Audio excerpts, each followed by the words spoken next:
umaga po sa inyong lahat. Sige, let us settle down. Alam po natin na napuspos po tayo ng Holy Spirit. Po?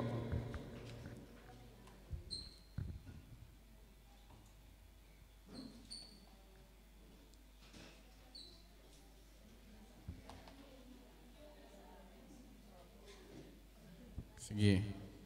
Sige lang. 5 seconds. May oras no? Sige po. Ayan. Muli, magandang umaga po sa inyong lahat. Tayo po ay nagpapatuloy sa ating series na pinamagatang ayaw lumipat. One God, one body, and one church. So for today, tayo po ay tatakbo sa verses na Ephesians chapter 4, verses 4 hanggang 6. So bago ang lahat, hayaan niyo po muna magpakita ko sa inyo ng iba't ibang larawan para po magkaroon kayo ng idea kung ano nga po ba ang ating topic for today. Sino po yan? Kilala niyo po ba yan? Siya ay si Lord Voldemort, the most powerful dark wizard. At siya po ay nakilala sa series na Harry Potter. Next, siya po si Lord Tyrion Lannister.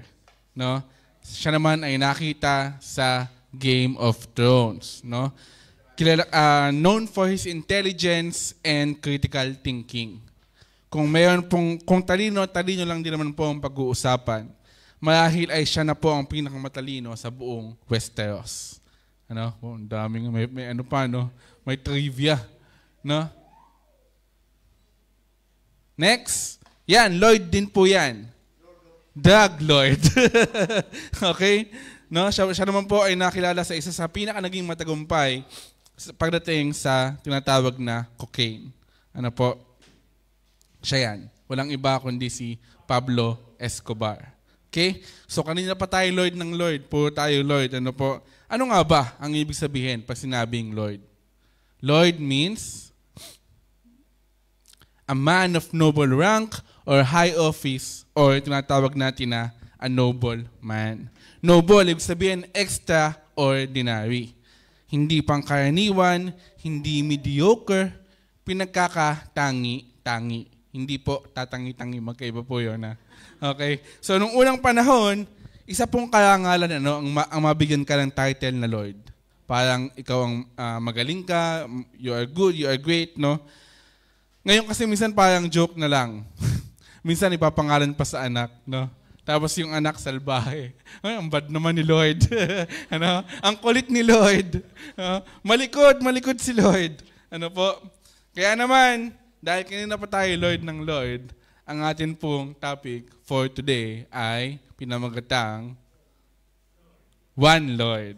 Okay? Ephesians chapter 4 verse 5, one Lord, one faith, one baptism. Amen? Sige po, let us bow our heads at sama-sama po tayong manalangin. Heavenly Father, we come before you with humble hearts today. We acknowledge that you alone are God and that Jesus Christ is our one Lord, our Savior, our Shepherd, and our King.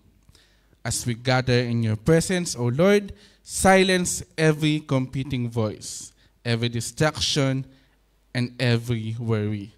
Bring our hearts into unity, our minds into focus, and our spirits into surrender before you. Lord Jesus, take your rightful place in this service. Sit on the throne of our hearts. Rule our thoughts, guide our words, and direct our worship. May every message we hear honor you as the one Lord of our lives. Holy Spirit, open our ears to hear your voice, open our eyes to see your truth, and open our hearts to receive your word. Break every chain that has tried to master us, tear down every idol that has fought for our attention, and lead us to deeper devotion to Christ alone. Today, let your Lordship be revealed in power. Transform us, align us, and unite us under the banner of Jesus, our one Lord, one faith, and one hope. We give this service completely to you. Have your way in us. In the mighty name of Jesus, we pray. Amen and amen. Amen. So sige po, let us continue. Sa panahon po natin ngayon, napakaraming tinig, napakaraming boses. Kanya-kanyang opinyon, iba't ibang otoridad, mga mema sabi lamang Kaya tuloy minsan tayo po ay nalilito. Tayo ay naguguluhan. Ang mga tao may kanya-kanya pong fina-follow na leaders. May kanya-kanya lang ina-idolize. Iba't ibang kaisipan, iba't ibang paniniwala. Yung iba, nilalagay nila yung trust nila sa kayamanan, sa richness. Yung iba naman, sa kapangyarihan, tinatawag nating power. Yung ikaw yung nasa posisyon, ikaw yung Yung iba, nilalagay yung kanilang pagtitiwala sa mga contractors. Ay, contractor naman yung nanay at tatay ko, okay na yung future. Yung iba naman, at ang pinakamatindi, yung nilalagay po natin yung ating tiwala sa ating mga sarili. Kaya ko to, kung kaya nila, kaya ko din. Wala namang masama doon, Pero, ang mindset natin dapat po na tama, dapat nasa tamang direksyon. At kung ano ang ginagawa natin, para lang makuha yung atin po mga nananais sa buhay. At kung ganito po ang patuloy natin ginagawa at lagi nating pinagfofokusan, nangangahulugan po na ito yung ating mga pinagsisilbihang Lord. Okay? Mga kapatid,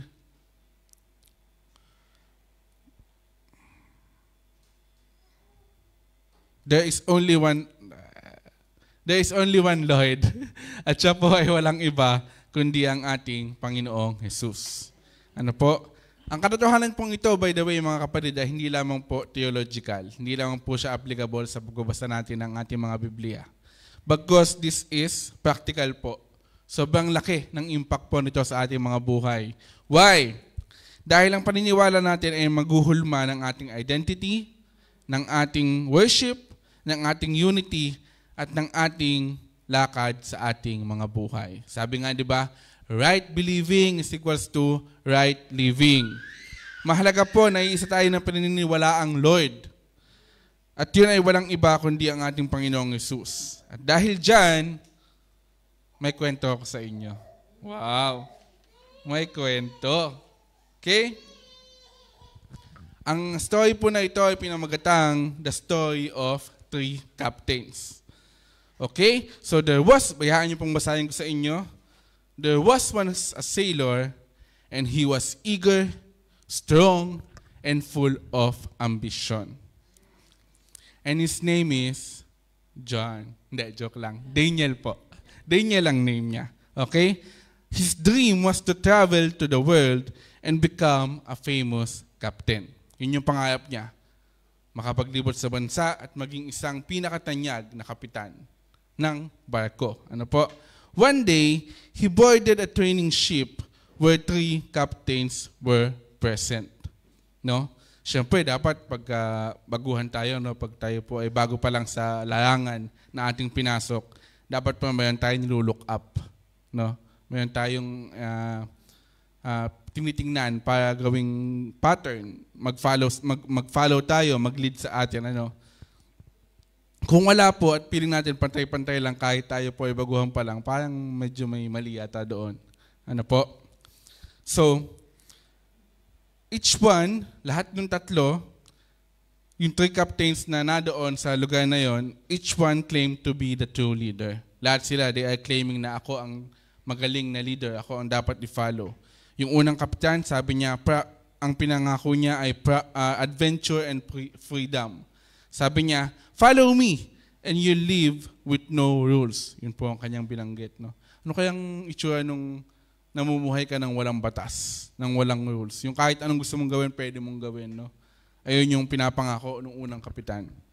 Yung pangalawa naman, ang pinangako niya ay wealth and success. Yan, madami po sa atin ang gusto yan. Sino ba naman ang hindi, di ba? Sabi niya, follow me and you will become rich. Samantala, yung third captain ay halos hindi po nagsalita. He simply stood at the helm, calm, steady, and sure. Ngayon, si Daniel, pinanood niya ngayon yung dalawang kapitan. Lagi sila nagtatalo, they argue with each other and confuse the sailors. One said, turn left, the other said, turn right. Storms came and they panicked. Finally, Daniel turned to the third captain and asked, why aren't you shouting like the others? Kasi nga naman, yung dalawang kapitan nagtatalo, di ba? Pero yung pangatlo, steady lang siya, calm lang siya, no? The captain looked at him and said, because a true captain commands with truth, not noise. A true captain doesn't need to compete. He simply leads. No? During a fierce storm, the first two captains were helpless, but the third captain took the wheel. His voice was firm, his hands steady, and the sailors followed. He guided them safely through the storm while the others trembled. After they reached the shore, Daniel said, I choose you as my captain. The captain smiled and answered, there cannot be three captains on the ship. There can only be one. Choose the one who can save you. Ayan. So piliin daw po natin, no, yung captain na makapagliligtas sa atin. Amen? So, ano nga ba ang ibig sabihin pag sinabi nating one Lord? One Lord means one supreme authority, one way of salvation, one unified body, one primary loyalty, and one future hope. So sige po, isa-isahin po natin para maging malinaw po sa atin. One supreme authority. Dito muna tayo dumako.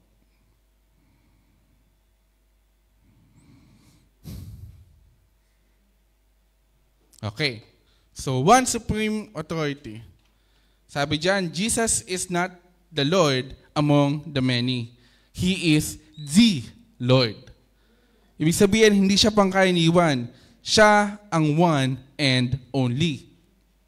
No? Ano po ang ating verse na nabanggit? Hango sa Philippians chapter 2, verse 10 to 11. At the name of Jesus, every knee will bow of those who are in heaven and on earth and under the earth, and that every tongue will confess that Jesus Christ is Lord, to the glory of God the Father. No? Kung mayroon man po tayo mga Lord dito sa lupa, yung mga Lord po na ito, siya din, si Jesus din yung tinuturing na Lord. Kaya nga siya tinawag na Lord of Lords. Ano po? Jesus Lord is by right. Jesus is the Lord by right, by resurrection, and by rulership. Okay? So, sabi, if Jesus is Lord, He must rule every area. Lahat daw po ng dako, lahat ng bahagi ng ating buhay. No? Hindi lang natin siya Lord pag Friday. Hindi lang natin siya Lord pagka convenient sa atin. No? Tapos pagka mahirap, kaliwali, dyan ka muna, Lord. No? Kung si Lord talaga ang Lord natin, dapat sa Kanya nakabase ang ating mga desisyon. Pag tayo ay magde-decide, iniisip natin, mag-glorify kaya ang Panginoon sa gagawin kong desisyon na ito, sa gagawin ko na ito. Dapat sa Kanya nakabase ang ating mga morals o yung tinatawag natin na batayan ng tama at mali. Hindi yung mali na i-justify pa natin. Hindi kasi ganito. Hindi kasi ganyan. Ano po? Dapat sa Kanya nakabase ang ating mga relationships. Paalala po na not every relationship is a good one. May mga dapat po tayong iniiwasan, may mga dapat po tayong inaalis. No? Dapat siya ang namumuno ng ating finances. No? Kagandahan po sa Panginoon dahil siya ay tapat. Pag po siya ay may pinagawa sa atin, wala naman pong ibang makikinabang kundi tayo din. No? Hindi naman kailangan ng Panginoon yung ating tithes and offering. Pero dahil ginagawa natin, tayo po ay nabe-bless. Natututo tayo na mag-manage ng ating mga finances. Ano po? na-uplift yung ating spirit dahil nakikita natin yung joy sa ating mga puso dahil ang sarap po, masarap ang tumulong. No? Dapat sa Kanya nakabase ang ating mga purpose. No? Hindi na po sa pansarili lamang natin na benepisyo or kapakanan. Okay? Dahil nga siya ang one supreme authority. Pag sinabi natin supreme, it is the highest. It is the greatest. Ano po? Let us continue. One Lord means one way of salvation. Sige po. Salvation is not found in anyone else. At ano po ang ating verses para dyan? John 14:6, ang sinabi niya, I am the way, the truth, and the life. No one comes to the Father except through me. Sunod pa sa Acts chapter 4 verse 12, there is salvation in no one else, for there is no other name under heaven that has been given among mankind by which we must be saved. Okay? So, hindi sarili natin ang magsasalba sa atin. Tama ba? Hindi ang ating asawa, hindi ang ating mga possessions, hindi ang ating trabaho, hindi si nanay at si tatay. Okay? There is only one Lord. Therefore, isa lang din po ang ating Savior. No? And He is no other than Jesus. Sige, palakpakan naman natin si Lord. At dahil alam natin na there's only one way of salvation, ano nagiging resulta?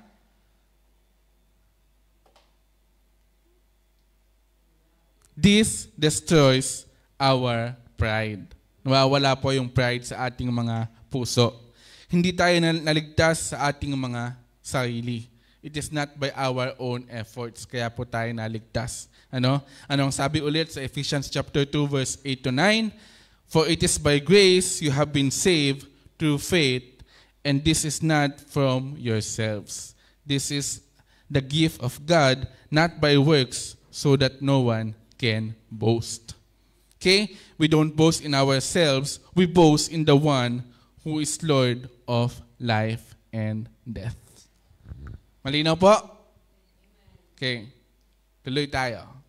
Bilis lang to. Kayo mag-alala. One unified body. Pag sinabi nating Lord, it means one unified body. So sige po. Tuloy tayo. The church is united because we serve the same Lord. Tingin ka nga sa kanan. Tingin ka sa kaliwa. Mukha po bang united? Amen! Okay. Anong sabi sa Ephesians chapter 4? Verse 4. There is one body and one spirit, just as you also were called in one hope of your calling.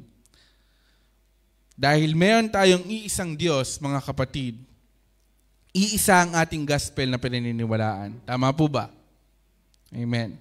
Iisa ang ating shepherd, iisa ang ating pina-follow o sinusunod. Dapat po, ang sabi, tayo ay lumakad sa buhay ng may pagkakaisa. Nagkakaisa ba? Amen. May kababaang loob. Kasama po yan.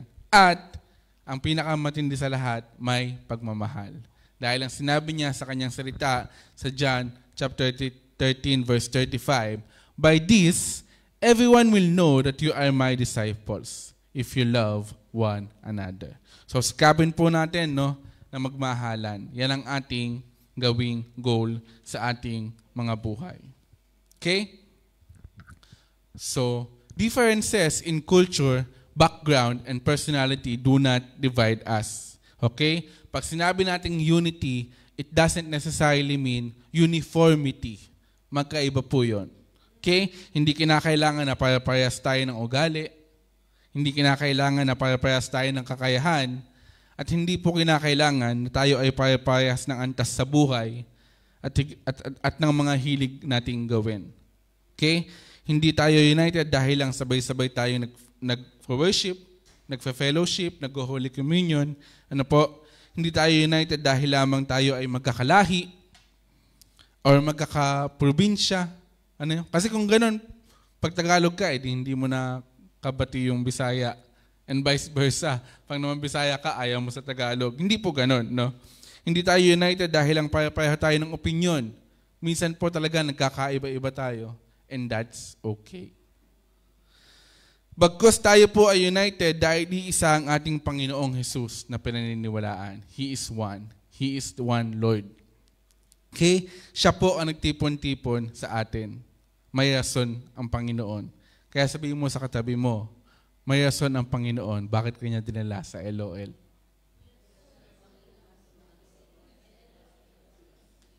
Amen. So, malinaw po no, na tayo ay one unified body. Okay? There will always be differences. The key is to accept one another with love. Amen? Amen. Next, one, primary loyalty. Okay, when we say loyalty, ibig sabihin, kanino ka ba nakapanig? Nasaan ang loyalty natin? Sabi dyan, our ultimate allegiance is to Jesus. Dapat daw po, sa Kanya tayo nakapanig. Sa Kanya tayo nakakakampi. Nasa Kanya ang ating loyalty. Okay? Ang loyalty, laging dapat kay Lord. Hindi sa pagiging dilawan o pinklawan o kung ano-ano man ang lawan yan. Bagkus, kung ano-ano pa, higit pa sa ating pagka-Pilipino or pagkatao. No? Higit pa sa ating mga personal na interest. Mga kapatid, may mga pagkakataon na ang paglilingkod po natin kay Lord ay nagiging sacrificial. Damay ang oras mo, damay ang kalakasan mo, damay ang finances mo, at kung ano-ano pa. May mga pagkakataon pa na mahasaktan ka, ma-hurt ka kasi masakit yung na-experience mo in life. No? Kaya nga po sa ating paglago, no, sa ating buhay Kristiyano, sa ating pananampalataya, nararapat po na mas naiisip na natin kung ano nga ba yung maaari nating maitulong sa church in compared sa ano nga ba ang maitutulong sa atin ng church. Amen? Anything po, no, that competing for first place becomes an idol. Lahat ng nangunguna sa ating puso, yun po ang nagiging nating idol. O sa madaling salita, nagiging nating Lord. Okay? Pwedeng yung ating mga career. Pwede yan. Kung yan po ang ating pinaprioritize. Kung yan po ang ating laging inuuna. Ano po? Pwede din naman yung ating mga relationships. No? Nagkaroon ng loved one, nalimutan na si Lord. Na busy na. Ano? Pwedeng pagkakakitaan ng pera. No, nabisi na tayo sa kaka-hustle, sa kaka-sideline, na kung saan yung quality time po kay Lord, bawas na bawas. Nabawasan na. Ano po? Pwede din naman yung mga personal nating ambisyon sa buhay. No? Minsan kasi parang gigil tayo na may mapatunayan sa kapwa. No? Na parang inaasam-asam natin yung praises and glory na manggagaling sa tao. Kaya tayo gigil na i-uplift yung ating mga sarili, i-level up yung ating posisyon kung nasan tayo. Ano po? Pwede din yun. Basta lahat ng pinaprioritize mo maliban kay Lord, ibig sabihin ginagawa po nating idol. At lahat po ng ito, pag ito po ang ating inuna natin sa ating mga buhay, o ginawa nating Lord, will only lead us to distraction. Wala po itong magandang kapupuntahan. Ano? Only Jesus is worthy to rule our hearts. Siya lamang po ang nararapat na manguna sa ating mga puso. Siya lamang po ang nararapat na lagi nating i-prioritize at magpag-focusan, mga kapatid. Okay? And last but not the least, one future hope. Lagi po nating tatandaan na the same Lord who saved us is the Lord who will return for us. Iisa po yan. Iisang Diyos po ang ating pinag-uusapan. John 14, chapter 2, verse hanggang 3, in my Father's house are many rooms. If that were not so, I would have told you, because I am going there to prepare a place for you. And if I go and prepare a place for you, I am coming again and will take you to myself, so that where I am, there you also will be. Okay? Because there is one Lord, dahil isa po ang Panginoon, our hope is not uncertain. His promises are reliable because His authority is absolute. No? Ang Diyos po na nangako ay tapat. Sabi nga sa Hebrews chapter 10, verse 23, let us hold unswervingly to the hope that we profess. For He who promised is faithful. Tapat po ang ating Diyos na nangako. When He said it, He will do it. May isang salita po ang Panginoon. At hindi po ito matitinag o mabubuwag o magagapi ng sino man. Ano po? Next. Our future is secure because our Lord is sovereign. Again, He is the greatest, He is the best, and He is the highest. Walang kahit na anong kapangyarihan ang makakapagbaliktad ng kanyang batas at kautusan. Walang sino man ang makapag-aalis ng unstoppable love ng Panginoon para sa ating lahat. Okay? At kahit na anong gawin natin, ang will ni Lord ang makapangyayari. Naniniwala po ba tayo dyan? Amen. So malinaw ba na iisa ang ating Panginoon? Amen. Talaga? Promise? Amen. Kung ganun, ano po ang dapat nating gawin? Kung alam naman pala natin na iisa ang ating Panginoon. Una, surrender to Him fully. Okay? Ang pagtabag ng Panginoon kay Jesus ay hindi lamang nanggagaling sa ating mga labi. Hindi lamang natin sinasabi. Bagkus, ipinapamuhay po dapat natin. Ano? Tanungin natin yung ating mga sarili, ano pa ba yung mga bagay-bagay na hindi ko nasusuko sa Panginoon? No? I personally, when I was studying this topic for today, no, napaisip-isip ako, talagang may mga bagay pa rin pala ako na hindi na isusuko kay Lord. No? Halimbawa na lang ay ang aking pasensya. Ano? Sa sobrang kagustuhan ko na wag ipakita na mayroon akong iniinda or whatsoever, gusto kong ipakita na I'm okay, no? Nawalan na pala ako ng panahon magkaroon ng pasensya. Na parang sa utak ko, ay, ang dami kong iniintindi. Kung gusto mo maging difficult person, bahala ka na. Hindi na kita para intindihin. No? Hindi na kita para pagtuunan pa ng pansin. Kasi ang dami ng negative na nangyayari sa buhay ko, bakit pa kita idadamay? But that's wrong mentality po. Hindi yun ang sinasabi ng Lord. Hindi yun ang kanyang kautusan. So wag niyo pong gagayahin yun. Ano? When we pray for something, lagi po natin tatandaan, ang ibinibigay po ng Panginoon ay oportunidad. No? Humingi tayo ng pasensya, hindi naman niya iibahin yung ugali mo. Ang gagawin ng Panginoon, bibigyan ka ng oportunidad para maging pasensyoso. Ibibigay sa'yo yung mga mahihirap na tao, lagi mo silang may encounter, kahit saan ka magpunta, kasama mo sila. Ano? Halimbawa naman, humiling ka ng, magkaroon ka ng lakas ng loob. Hindi naman magic na papalakasin ng Panginoon yung loob mo. Bibigyan ka niya ng pagkakataon para lumakas yung iyong loob. Mga pagsubok, mga challenges, na alam naman ng Panginoon na kaya mo, kaya sa iyo ibinigay. So wag po itong maging magsilbing at kahinaan natin ng loob pag po tayo ay nakakaranas ng mga pagsubok sa buhay. Normal po yan. Tayo po ay pinagtatatag ng Panginoon. At tayo palaging magtiwala po sa Kanya. Ano po? Okay? So when we surrender to Him fully, we should also obey Him wholeheartedly. Amen? Kung siya talaga ang Panginoon natin, sumunod po tayo ng buong puso. Walang pero, walang conditions, walang Lord kasi ganito eh. Lord kasi ganyan. No? Wag na po tayo magpa-resort kay Lord dahil hindi po tayo mananalo. Ano? Alam ni Lord. Hindi pa natin ginagawa, alam ng Panginoon. Amen? Gayon din naman, we should worship Him exclusively. No? Sikapin po natin na laging ibigay ang best pagdating kay Lord. No? Best effort, wag yung pwede na. Best attire, no? Baka minsan pagdating sa trabaho, tayo po ay postura, naka-long sleeve, naka-pants, naka-pabango, naka-kwintas. Tapos pagdating sa panambahan, baka naman po tayo ay naka-shorts, naka-sleepers. Wala naman pong masama doon. Ano? Pero kung alam po natin na hindi yun yung ating best, why not give our best? No?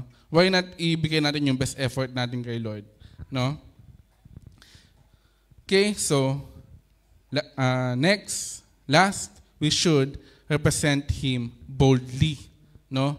Wala po tayong dapat ikahiya na si Jesus ang ating Panginoon. Kahit po tayo ay tinurokso ng alive, go lang. Ganun tayo eh. Ganun tayo ka-thankful, ganun tayo ka-grateful kung sino ang Panginoon. No? Kahit na may mga tao na nawala sa buhay natin, dahil pinaprioritize na natin si Lord, tuloy lang po tayo. No? Minsan kasi ganyan, dati nung di pa tayo Christian, maayang pag Friday, lagi tayong may labas with friends, or sa Thursday night, party kayo kasi wala ka namang lakad ng Friday eh. Pero dahil committed ka na sa pagsamba mo every Friday, maaaring nawala na yung mga ganong gimmick mo. At sa kasamang palad, yung mga nakakasama mo nun, maaaring hindi mo na yung nakakasama. Kasi nga, hindi ka na dumadalo sa mga ganong gawain. But that's okay. It's okay, mga kapatid. So marami pong kung ano-anong mapanil lang sa mundo. Mga false lords, pero iisa lamang ang deserving na gawin nating Panginoon. Walang iba kundi ang ating Panginoong Jesus. Ang ating Panginoon na may likha ng lahat ng bagay, ang ating Panginoon na tagapagligtas, ang Panginoon ng panambahang ito, ang Panginoon ng ating kinabukasan, at ang Panginoon ng kaluwalhatian. At dahil po dyan, the Lord is inviting each and every one of us not only to confess Him as Lord, but to live under His Lordship every day. Panghawakan po natin, isa pamuhay po natin, at patuloy po nating lakaran na Jesus is our Lord. Amen. Sige po, dyan po nagtatapos ang ating message for today. Nawa po ay mayroon po tayong naunawaan. Ano po? Sige po, tayo po'y let us bow our heads and sama-sama po tayong manalangin. Panginoon, amin pong kinikilala na ikaw at ikaw lamang ang nag-iisang Panginoon namin. Kayo po ang maghari sa aming mga puso, kayo po ang gumabay sa mga daan ng aming tatahakin, kayo po ang maghugis at maghulma ng aming mga buhay. Alisin mo nawa ang mga idol sa aming mga buhay, at patahimikin mo nawa ang mga panilang na tinig. Tulungan mo kaming patuloy na sumunod at magkaisa para sa ngalan mo. May we live to glorify you, O Lord. Ito po ang aming samot dalangin sa tanging pangalan mo lamang. Amen and amen.